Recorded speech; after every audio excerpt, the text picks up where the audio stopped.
Good morning, Year 4. So, today, we are going to be looking at speech again, like we did on Monday. On Monday, can you remember what we did? Have a little think. What did we do on Monday's lesson?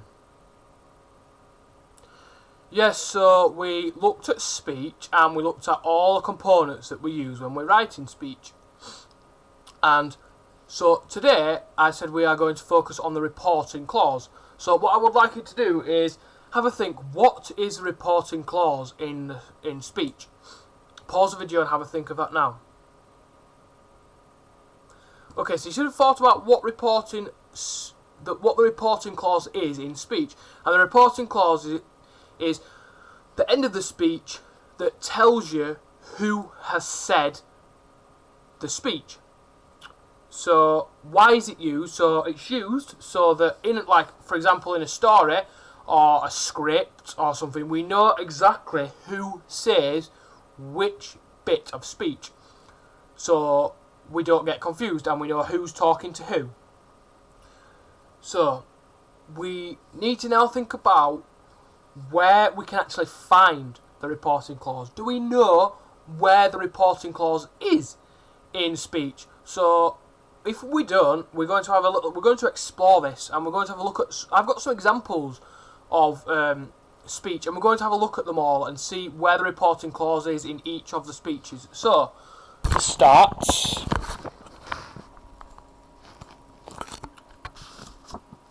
I will get my first one. So this is my first speech. So it says, "Where are you going?" shouted Mr. Lount. So, from what I said, have a little think what the reporting clause is and where the reporting clause is in this piece of speech. Pause the video and have a think now. Okay, so you should have thought about where the reporting clause is, and I think this is the reporting clause. Ah, my pen doesn't work. That is great. I'll use this red pen instead. So here is my reporting clause. Because, what did we say? It is telling you who says the speech. And it's telling me that Mr. Lount says, "Where are you going?" Shouted, "Where are you going?" So that's one example we've looked at. Let's look at a second example. So my second example here is this one. "As the elephant charged towards us, I screamed, 'Run.'" So, have a little think. Where is the reporting clause in this one? Remember, it's who says the speech. Pause the video, have a think now.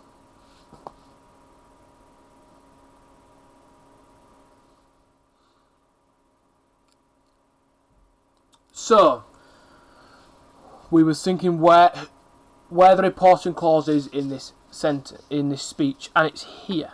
This is where you should have said the reporting clause is, because it's saying, "I screamed," and then the speech. This bit here is just some more added information about why the speech was said. Yes, so we know that it's when it's somebody and how something is said, that is the reporting clause. And finally, we have one more. So, "Why are you so scared?" exclaimed Gobber. "It's only a few dragons." So where is the reporting clause in this piece of speech? Have a think. Pause the video, have a think about that.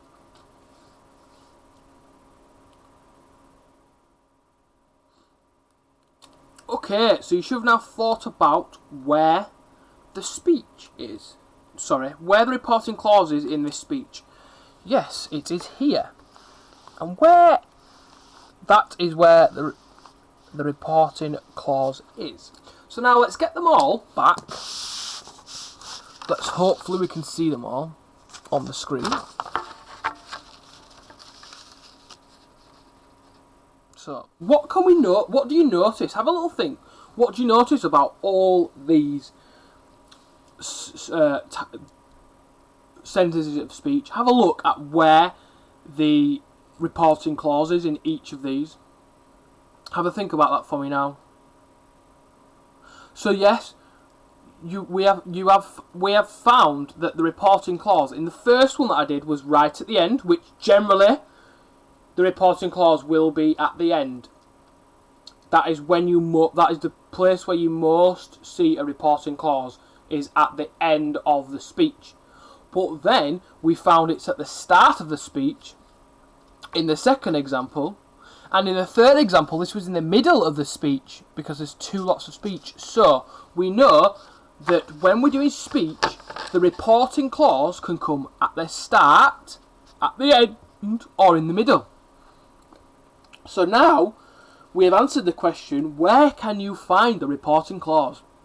So like I said, the reporting clause is generally at the end of speech, but it can be at the start and it can be in the middle. And you could remember this when we actually get round to writing our own speech, because it makes it more interesting than just the speech and then the reporting clause at the end. It's nice to put the reporting clause in different places, so you need to remember this for when we write.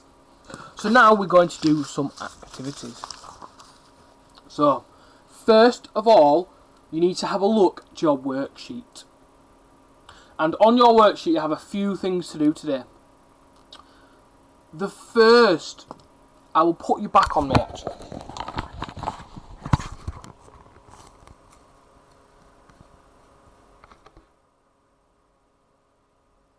Yes, that is alright. Oh, just a little bit more. There we go. So,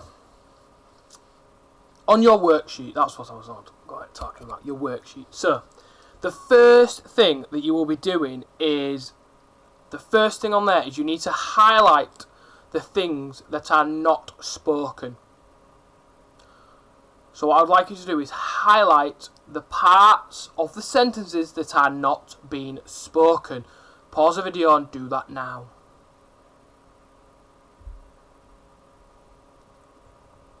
Okay, so you should have now done the first section of your sheet and highlighted the non-spoken sections. So now we need to move on to the next one. And in the next section we are highlighting the reporting clause. So you need to now think about what we've just done.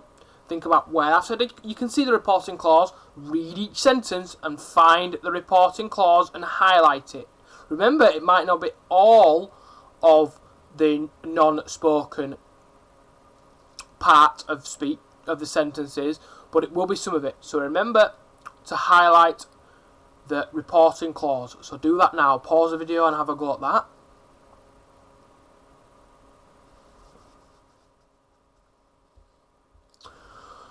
Okay, so you should have now highlighted the reporting clause in the sentences.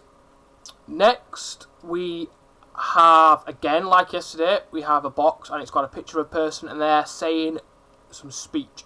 What you need to do is you need to retype and punctuate it properly like you did yesterday. So read the speech, put the punctuation in the correct place. Remember, I'll get this for you.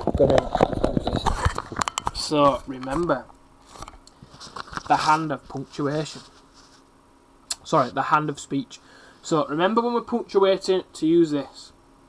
So pause the video, have a go at that now. Okay, so you should have retyped and punctuated that sentence. Just double check that you've got everything by looking at the hand on the screen, the hand of speech, and then we are ready to move on. So now what you need to do is there is 3 sentences and you need to retype these with punctuation. You need to add the reporting clause because currently it is just some speech and we don't know who said it. So you can make this up. You decide who says this. Add the reporting clause at the start, at the end, and you could try and put it in the middle if it works. But think about putting it at the start or the end and remember to punctuate. Remember to use the hand of speech when you are punctuating it. Okay, so now we should have done the retyping the speech and add in a reporting clause, your own reporting clause. If you haven't done that now, please do it. And finally, again, I would like you to go through the paragraph and highlight all of the reporting clauses that you can see in the paragraph. So I'll give you a couple of minutes to do that. Pause the video. Okay, so now you should have completed the whole of the worksheet. If you haven't, I would like you to please go back and complete it, because if you have not completed it, I'll just send it back to you for you to complete, because there's no reason why you cannot do the whole of the sheet. Remember, it will be more than 1 page long.